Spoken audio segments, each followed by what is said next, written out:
moçada. Sabe que a gente precisa estar sempre atualizado com essa questão de informática, né? A gente vai ficando mais velho, Eu gravei a aula todinha aqui. Quando fui botar ela no outro lugar para poder postar, não tinha gravado. Coisas da informática que os jovens são melhores que nós, tá bom? Vamos lá? Falar um pouco hoje sobre crédito rural. Primeiro precisa abrir aqui, aí vamos ver. Ué, o que aconteceu aqui? Vamos ver. Agora acho que abriu. Vamos falar um pouco hoje sobre crédito rural. O crédito rural é um segmento importante do agronegócio, né? Porque é quem financia fundamentalmente o agronegócio. Então, o que ocorre? Uma operação de crédito que é financiado é um financiamento, né? O crédito rural, na verdade, é um financiamento que auxilia produtores rurais, associações e cooperativas a expandir suas operações, fazer investimentos, custear a produção e a comercialização dos itens agropecuários. Ou seja, o crédito rural serve para isso tudo, para expandir a operação, fazer investimento, custear a produção. A gente já falou sobre custeio e investimento, a diferença, né? Então, o crédito rural, ele busca isso tudo. E ele é regulamentado, tem uma regulamentação própria que é feita pelo Manual de Crédito Rural. O Manual de Crédito Rural eu hoje não assino mais. Eu pagava uma assinatura para o Banco Central e todas as alterações que eram assim frequentes, eles me mandavam e eu ia alterando isso no meu manual. Hoje deve ter inclusive online, né? Então, essas normas de crédito rural, elas são aprovadas pelo Conselho Monetário Nacional e são divulgadas pelo Banco Central, tá? E todo mundo tem que se subordinar a essas normas, sejam os beneficiários do crédito, quem toma o crédito, como as instituições financeiras que operam nesse Sistema Nacional de Crédito Rural, tá? Sem prejuízo de outra legislação que possam ser aplicáveis, por exemplo, Código Civil, né? Se houver alguma infração ao Código Civil, também não pode, tá? Bom, o crédito rural ele tem alguns objetivos principais, quais sejam: estimular investimento rural para produção, extrativismo não predatório, armazenamento, beneficiamento, industrialização de produto agropecuário quando efetuado pelo produtor na sua propriedade ou por suas cooperativas, tá? Isso é o começo dos objetivos do crédito. Também é objetivo favorecer o oportuno e adequado custeio da produção e a comercialização de produtos agropecuários. Oportuno, na hora certa, e adequado custeio da produção. Tá? Outra coisa, incentivar a introdução de métodos racionais no sistema de produção, visando o aumento da produtividade, a melhoria do padrão de vida das populações rurais e a adequada utilização dos recursos. O que ocorre? Você tem constantemente novos métodos de produção. Com o crédito permite que o produtor tenha acesso a isso, né? Também esses novos métodos, via de regra, buscam aumentar a produtividade, né? Melhorar o padrão de vida e uma coisa importante que hoje o crédito rural também se preocupa, a adequada utilização dos recursos naturais. Ou seja, o crédito rural não está lá para financiar atividades que sejam perniciosas, que sejam maléficas à utilização dos recursos naturais, que degradem recursos naturais, tá certo? Isso também precisa ser bem observado, tá? Quando o crédito é destinado ao agricultor familiar ou empreendedor familiar rural, tem uma lei que define quem é o empreendedor familiar rural. Também o objetivo é estimular a geração de renda e melhor uso da mão de obra familiar, ou seja, você tem uma mão de obra familiar ali que precisa ser melhor utilizada e você vai gerar renda. Então, Aí você vai financiar atividades e serviços rurais agropecuários e não agropecuários, desde que desenvolvidos em estabelecimento rural ou áreas comunitárias próximas, inclusive o turismo rural e a produção de artesanato e assemelhados. Depois vocês vão fazer um trabalho, eu vou explicar melhor sobre isso. O que acontece? Hoje o Brasil tentou, ou está tentando de alguma forma, nós tivemos o êxodo rural no passado e estão tentando fazer voltar algumas populações para a zona rural, né? E essas populações precisam ter renda, precisam ter atividade. E aí descobriu-se que o pessoal tinha uma série de coisas que podia ser feito na zona rural, artesanato, por isso que tem financiamento específico para essas coisas, inclusive turismo rural. Eu já estive, tem muita artesanato de doce, essas coisas. Eu já estive numa feira em Presidente Prudente só de populações rurais, muito interessante. No final da aula a gente vai falar de um trabalho para vocês fazerem sobre isso, tá certo? O que é que o crédito rural financia? Quais são as atividades? Custeio, a gente já falou sobre a diferença de custeio e investimento, né? Custeios são aquelas despesas normais de cada ciclo produtivo. O investimento em bens ou em serviços cujo aproveitamento se estenda por vários ciclos. E a comercialização da produção. Você tem esse crédito de comercialização para cobrir despesas próprias da fase posterior à coleta da produção ou converter em espécie os títulos oriundos de sua venda. Isso é muito comum em cooperativas, associações e tudo mais, esse crédito da comercialização. Então, você pode financiar pelo crédito rural, custeio, investimento ou comercialização, tá? Agora, existem algumas coisas que são essenciais para a concessão desse crédito, para que possa efetuar esse crédito. Idoneidade do tomador, ou seja, o cara não pode ser cego. O cara tem que mostrar que tem uma vida financeira limpa. Tem que apresentar um orçamento, um plano, um projeto, salvo em operação de desconto. Quando for para descontar, por exemplo, se eu vendo, era muito comum isso antes, eu vendo boi, eu pegava uma promissória do frigorífico. Eu ia ao banco e descontava essa promissória no crédito rural. Também é essencial para a concessão a oportunidade, a suficiência e a adequação dos recursos. Ou seja, eu não posso querer financiar algo fora de época. Então, precisa ser num momento oportuno. É preciso que haja suficiência e recursos adequados para isso. Também preciso que observe o cronograma de utilização e de reembolso. Isso tudo está previsto no projeto que você faz para fazer o financiamento. Tá? Lá tem um cronograma em que como que você vai utilizar o recurso e como é que você vai devolver esse recurso para o banco. Também é necessária a fiscalização pelo financiador. Não vamos falar sobre isso, quando que esses momentos servem de fiscalizar, mas o financiador tem que fiscalizar essas operações. A liberação do crédito deve ser feita diretamente ao agricultor ou por intermédio de suas associações formais ou informais ou organizações cooperativas. Tá? Outra questão que precisa ser observada é observar essas recomendações e essas restrições do zoneamento agroecológico e do zoneamento ecológico e econômico. Nós temos no Brasil já feito um zoneamento agroecológico. Aí vamos supor que a nossa região aqui, noroeste do estado de São Paulo, não esteja previsto no zoneamento o plantio de café, por exemplo. Eu não posso financiar plantio de café. Por quê? Porque não está de acordo, tem restrição do zoneamento agroecológico. Hoje não tem, mas quer dizer, pode não ser o local mais adequado por questão de altitude e tudo mais, mas sempre existe as recomendações e restrições desse zoneamento. E é preciso cumprir isso, tá certo?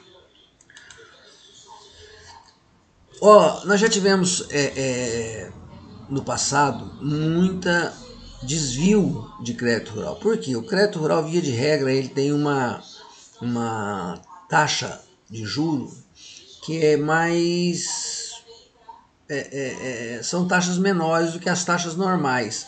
Então, exatamente para isso, para fazer todas essas funções aqui, incentivar a introdução de método racional, favorecer o custeio. Por tudo isso, o crédito rural sempre teve taxas mais baixas. Só que, em função disso também, sempre, brasileiros vocês conhecem, né? Sempre foi muito tentativa de utilização e muitas vezes utilizado por insuficiência de critérios, desvio de finalidade do crédito rural. Isso já teve historicamente. O cara pegar dinheiro de crédito rural para comprar caminhonete. Hoje pode ser ter até permissão, mas naquela época não tinha. Para outras coisas. Então, não constitui função do crédito rural. Ou seja, o crédito rural não é para isso. Para financiar atividade deficitária ou antieconômica. Eu não posso ir lá e dizer, eu quero financiar, sei lá, plantio, sei lá, alguma atividade que seja deficitária, que não seja economicamente viável. Não é para isso. Não é função do crédito rural financiar o pagamento de dívida. Eu tenho uma dívida e eu vou ao banco pegar dinheiro do crédito rural para pagar essa dívida. Isso já foi feito também, mas, sabe, sempre burlando, né? Possibilitar a recuperação do capital investido. Ou seja, eu já investi um capital, eu fiz um curral novo na minha propriedade, e aí eu falo, vou financiar esse curral. Aí eu vou ao banco e falo para o banco, eu quero construir um curral. Tá. E aí eu apresento o orçamento, não sei o quê, só que o curral já está feito. O crédito rural não é para isso. Eu estou recuperando o capital investido. Não é para isso. Também já foi feito? Já, porque o brasileiro é mestre em burlar essas coisas. O cara tem um trator e vai lá querer financiar o trator. É recuperar capital investido. E eu já vi acontecer, por exemplo, o cara ia numa agência de tratores e o cara entregar o trator antes de aprovar o financiamento, mas não emitiu nota fiscal, ou seja, ele não comprou o trator ainda, né? Mas o brasileiro, vocês sabem que ele é mestre. Então essa recuperação de capital no passado foi muito usado para utilizar um recurso mais barato, né? Favorecer a retenção especulativa de bens. Eu segurar bens só com o objetivo de especular, tá? Antecipar a realização de lucros presumíveis, também não é isso, não é?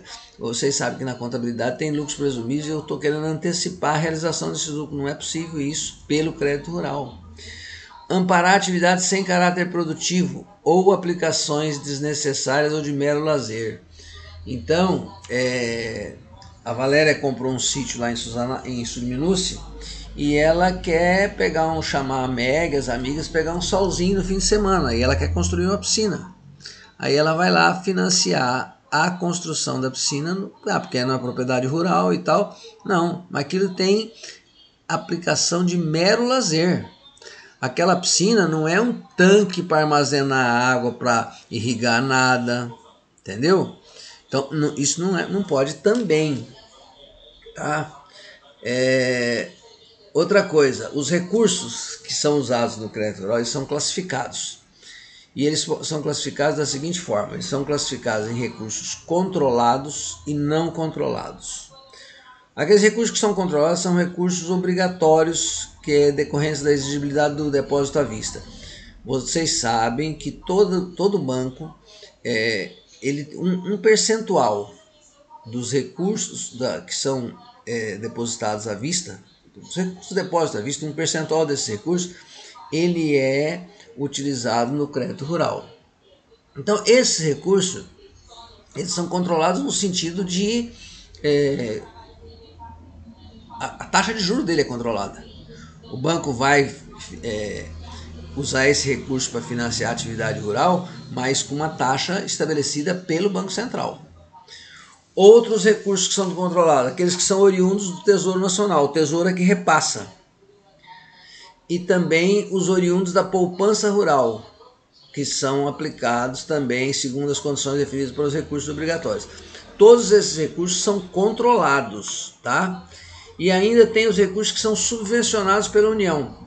O que acontece? A União, ela equaliza encargo.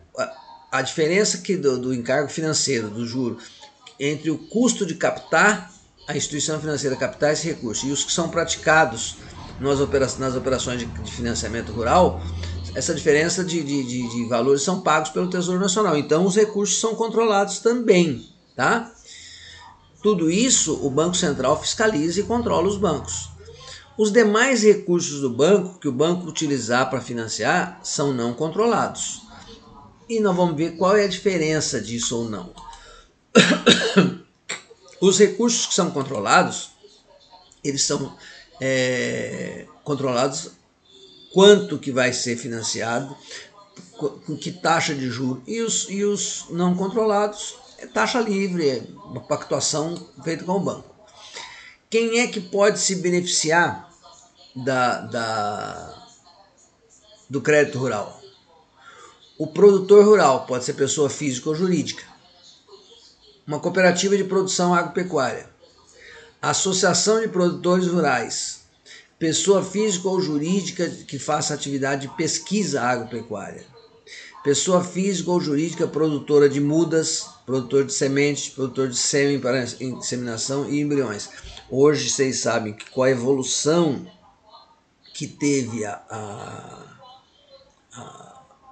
agricultura, o agronegócio, né? Nós temos muitos produtores aí de sementes, sêmen para inseminação e embriões. Especialmente na área da bovinocultura, é muito comum hoje a inseminação artificial e a implantação a transferência de embriões, né? Ainda pode ser beneficiário do crédito rural o prestador de serviço de mecanização, de medição de lavoura ou de serviço de inseminação artificial agropecuária. Quem realiza esse serviço pode ser beneficiário.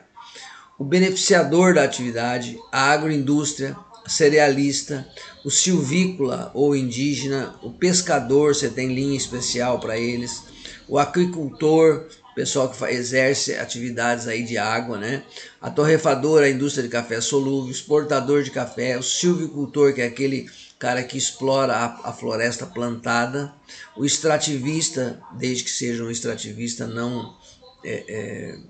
que não esteja degradando o meio ambiente, né? O quilombola rural, todos esses podem ser tomadores de crédito, ou seja, podem ser beneficiários do crédito rural, tá? E o crédito rural, como é que ele é liberado, ou ele pode ser liberado? Ele pode ser liberado de uma vez ou em parcelas, por caixa ou em conta de depósito, quer dizer, liberado na boca do caixa ou em conta de depósito, de acordo com a necessidade do empreendimento, devendo sua utilização obedecer um cronograma de aquisições e serviços.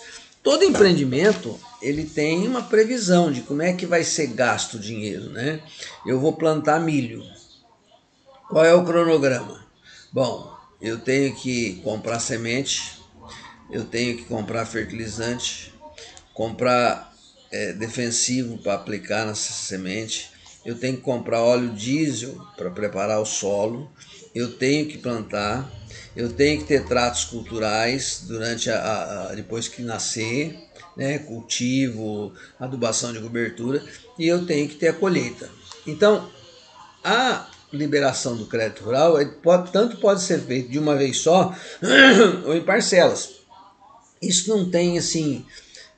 o correto seria que antigamente o Banco do Brasil tinha isso, ele liberava as operações de custeio via de regra em 3 parcelas. A primeira parcela, que era a parcela maior, porque tinha aí toda a aquisição de insumos e tudo mais, preparo de solo, plantio. Depois tinha uma segunda parcela, que era menor, que era para tratos culturais, e depois a terceira parcela, que era a verba de colheita, né? Mas às vezes, quando o banco tinha dinheiro, ele já liberava tudo de uma vez, entendeu? Mas o correto é você liberar de acordo com as necessidades do empreendimento, né?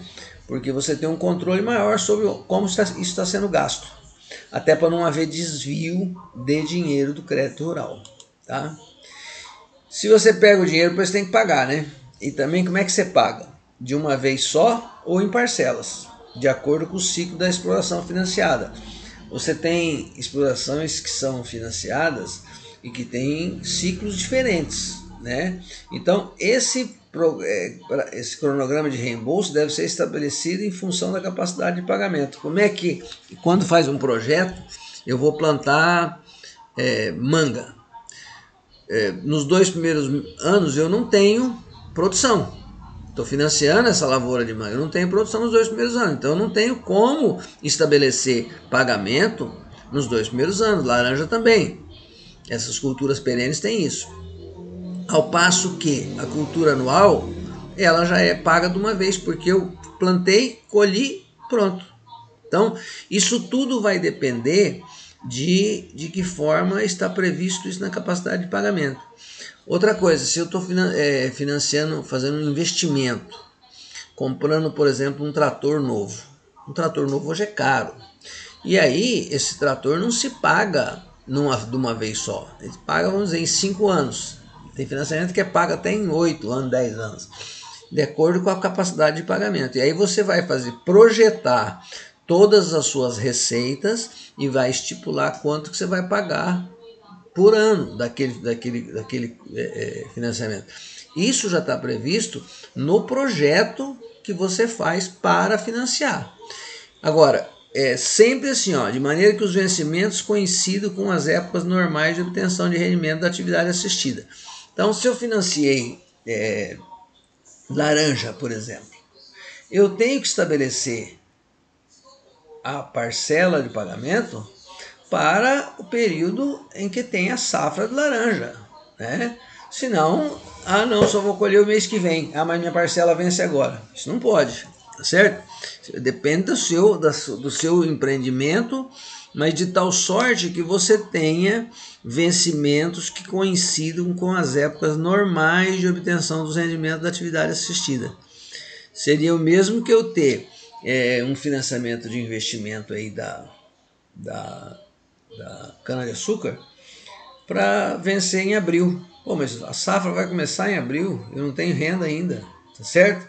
Então precisa coincidir os vencimentos com as épocas normais de obtenção de rendimentos, tá? A instituição financeira é obrigada a fiscalizar a aplicação do valor financiado? Claro.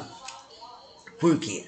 Exatamente para não haver desvio da finalidade. Eu pegar dinheiro do crédito rural, que via de regra é um dinheiro mais barato, e utilizar em outras atividades que não sejam a atividade rural. Por isso é que a instituição financeira tem que fiscalizar a aplicação desse valor financiado. Eu liberei tanto para aplicar nisso, eu tenho que saber se está sendo aplicado. Agora, como é que eu fiscalizo isso? No passado, houve uma época, o maior financiador do crédito rural sempre foi o Banco do Brasil. E o Banco do Brasil tinha, quando eu conto para as pessoas, eles até acham graça. A agência do Banco do Brasil aqui em Pereira Barreto, que hoje deve ter, não sei se 12 a 15 funcionários, chegou a ter 55. Claro, nós não tínhamos computador, tudo, as cédulas eram datilografadas, todo o serviço era muito mais manual e tudo mais. Mas nós tínhamos na agência 3 fiscais para fiscalizar crédito rural. Claro que também nós tínhamos uma abrangência muito grande de crédito rural, né? Nós financiávamos Sul de Minas, que não tinha agência, Aparecida do Oeste, que não tinha agência, Palmeira do Oeste, que não tinha agência, hoje tem. E foi a época em que houve uma expansão das atividades em Mato Grosso do Sul, aqui na nossa região.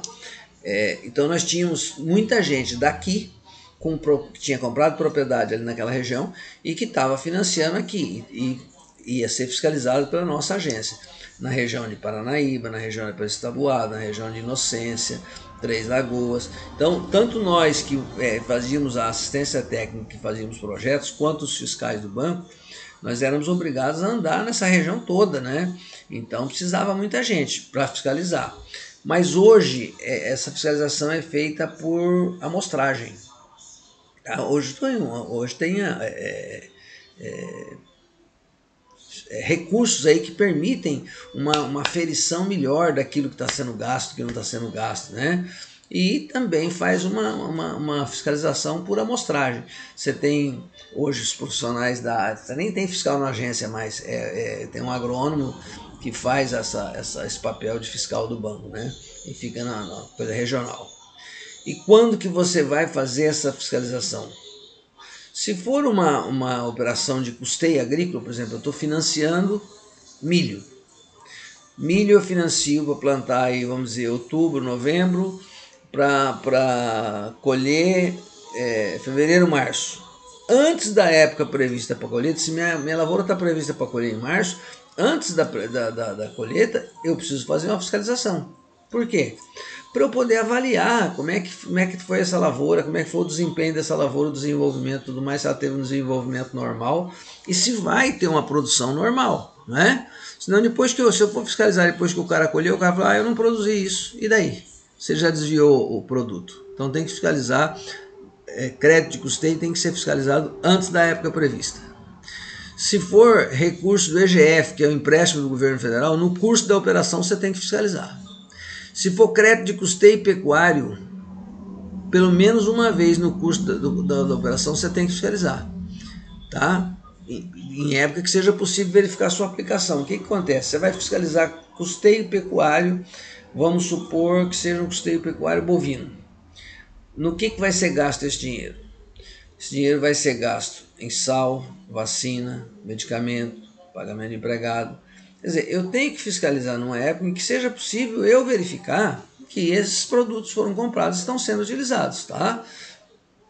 E se for crédito de investimento para construção, reforma, até a conclusão do cronograma de execução previsto no projeto eu tenho que fiscalizar. Ou seja, eu estou financiando a reforma de um curral. Até eu concluir pelo meu cronograma de execução, eu tenho que ter uma fiscalização para verificar como é que está sendo utilizado o material que eu falei que está sendo utilizado, para fazer a fiscalização do crédito que está sendo proporcionado ao produtor, certo?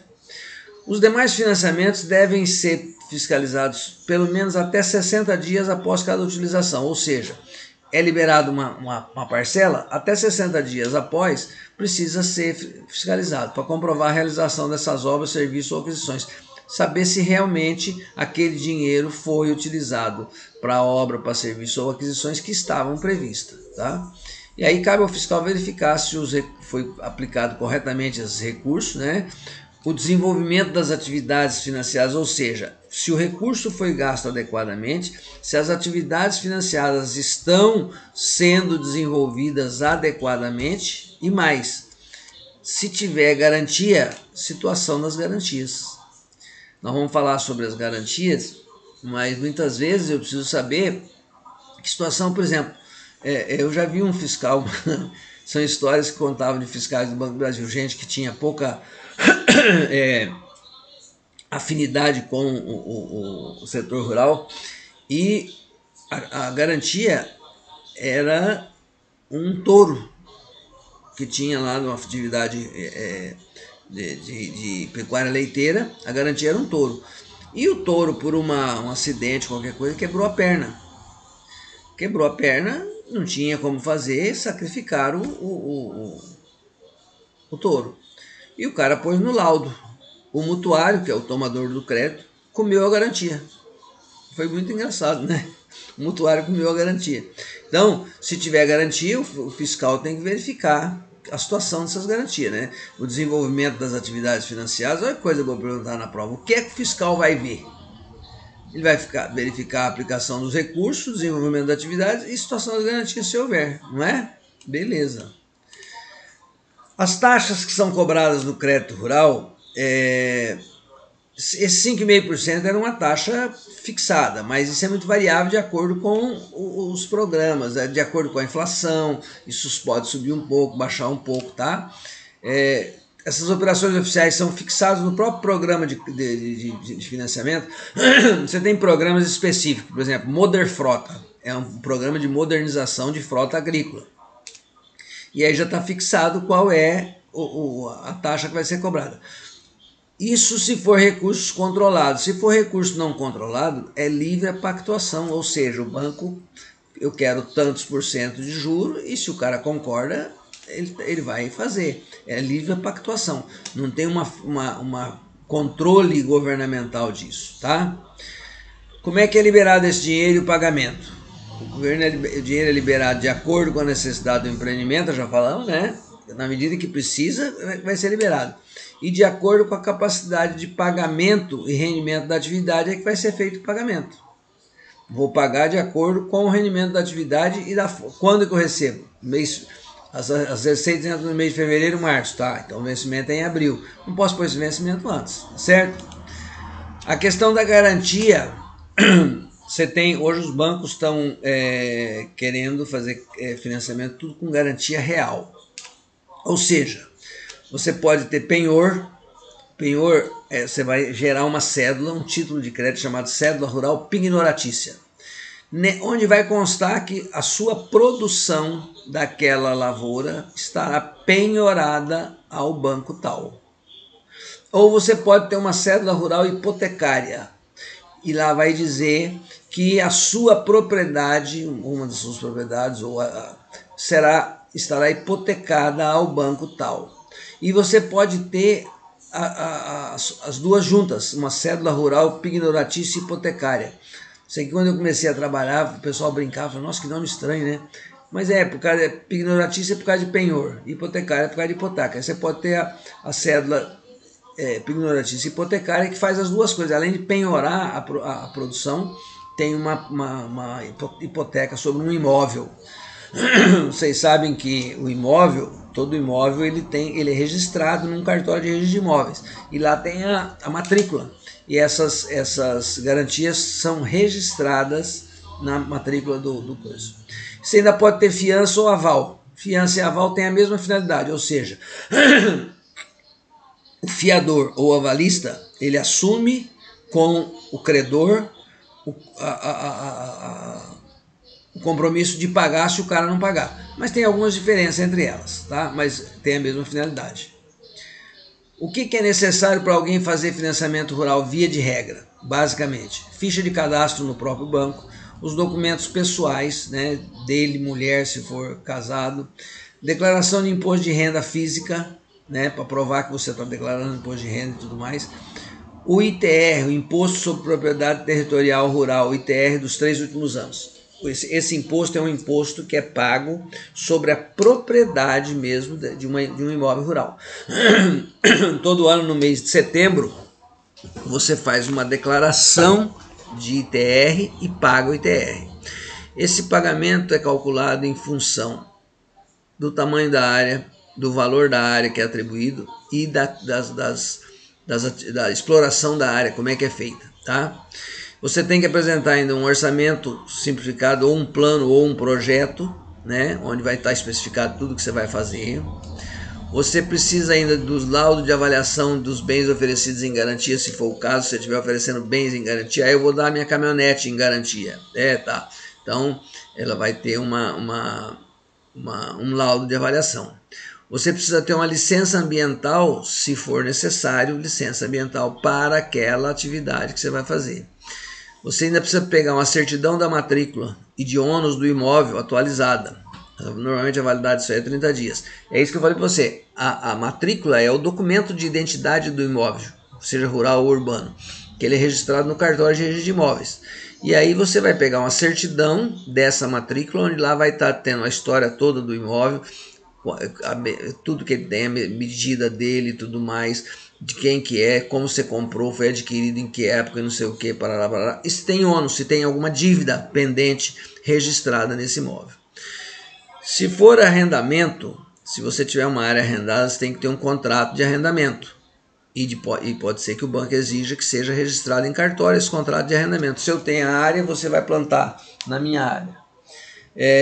Outra coisa, o banco exige do arrendatário que o arrendatário apresente uma carta de anuência. Ou seja, é o proprietário anuindo que esse arrendatário possa plantar lá e possa, inclusive, comprometer a produção que ele conseguir com o banco, né, para fazer uma penhora, penhor e tudo mais, tá certo? Você ainda precisa do CCIR. CCIR é o cadastro, o certificado de cadastro de imóvel rural, que é emitido pelo INCRA. Todo ano também você tem que pagar uma taxinha para atualizar esse CCIR. Outra coisa importante é você ter o croquis de roteiro e localização identificação do imóvel. Hoje está mais fácil, a gente já sofreu muito também no passado, nossa área de abrangência era muito grande, a gente teve uma época que eu falei, eu não saio mais aqui para ir num imóvel em Mato Grosso do Sul, por exemplo, se o proprietário não for junto, porque os caras faziam um roteiro de localização e um croquis que você não achava. Eu cheguei a não achar imóvel em Sudminúcio, em Suzanápolis. Por quê? Porque era muito estradinha de terra e as pessoas não faziam o croquis bem feito. Hoje, você pega na internet, você pega a localização certinha do seu imóvel e fica mais fácil, né? Você precisa ainda da CND relativa ao ITR, ou certidão negativa de débito. Você não deve ITR para a União. Você precisa do CND, expedida pela Secretaria de Receita Federal, do mutuário, ou seja, do tomador do empréstimo, dos avalistas e qualquer interveniente. Se tiver fiador, se tiver avalista ou fiador, qualquer outro interveniente, você precisa de uma certidão da Receita Federal de negativa de débitos. E você precisa ainda, se for financiamento que abranja animais, você precisa da ficha sanitária. Por quê? Porque toda exploração zootécnica de animais depende de esse rebanho, seja rebanho bovino, ovino, de aves, ele é registrado no órgão de defesa animal do estado. Cada estado tem um órgão de defesa. E aí você registra as vacinas que você é obrigado a fazer. Então você tem uma garantia de que o seu rebanho está com a ficha sanitária atualizada. Tudo isso é feito para você ter uma garantia de que você está fazendo um financiamento de atividade lícita com animais regulamentados aí, com defesa e tudo mais, que o seu imóvel está não deve. São documentos que exigem uma ficha limpa do cara. Tá? Claro que, como eu disse, o brasileiro é mestre em burlar, né? E não seria diferente nisso também, né? Então é possível que ainda haja, já houve mais no passado. Você quer ver um episódio? Uma época, o banco começou a financiar, o governo federal começou a financiar plantio de café. Na época não era Mato Grosso, era Mato Grosso do Sul e Mato Grosso do Norte. Lá no norte do Mato Grosso, as terras não valiam nada, valia nada. Terra naquela época ela era dada. O que acontece? A garantia do financiamento era a própria hipoteca da terra. Eu conheço gente que pegou um rio de dinheiro para plantar café, não plantou nada e depois entregou as terras para o governo. Então, antes havia muito isso. Hoje a fiscalização é diferente, tem outros mecanismos, está mais difícil de fazer isso, né? Mas o crédito rural é um crédito muito importante para o desenvolvimento das atividades. E aí, como eu disse para vocês, existe uma linha específica para atividade familiar, chamada PRONAF. Então você tem vários tipos de PRONAF. Você tem PRONAF pescador, você tem PRONAF mulher, tem uma série de tipos. Vocês vão fazer um trabalho para mim, vocês vão fazer uma pesquisa sobre o PRONAF. O que ele financia, como é que funciona, as taxas e tudo mais, para vocês também conhecerem, né, e fazer esse trabalho. Nós vamos estabelecer um prazo, hoje é dia 19, nós vamos estabelecer um prazo até lá para o dia 10 deixa eu ver que dia cai, dia 10 de novembro, deixa eu só ver aqui,